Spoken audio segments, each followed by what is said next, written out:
today we are doing my October bullet journal spread. I loved how this one turned out. I don't know really what to call it or what the theme is or whatever, but the inspiration behind this was to decorate my month almost like we did in high school, if I can put it that way. Color pens, clippings from magazines or pretty papers, things like that. Also, October is the month that I got married in, and it's kind of like a tribute to that as well. So it's like just a notebook decoration kind of theme, if you want to call it that.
Okay, so on this spread is basically just a spread where I'm going to paste a picture from our wedding and then one on our anniversary this year.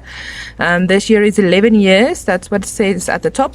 11 jaar is 11 years. And then on the next page, we're going to go into the mood tracker. Now, the mood tracker I'm going to do very similar to the calendar. Also, just going to paste little squares all over the mood tracker, and then I'm going to have a doodle at the bottom, as you'll see later, and I'll just doodle for each day. So hopefully it will turn out quite cool. Let's hope.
Okay guys, and that's almost that. We're on the last spread. It is just the weekly spread for the first week of October. I know I'm a little bit late with my spread this month, but it's been a hectic couple of weeks this past weeks, and yeah, so I've only gotten around to this now. But yeah, I love my October spread. I think I'm gonna love continuing my pages, and I'm very excited for this. Thank you for joining me, and you're almost off to the flip through, and I'll see you next time.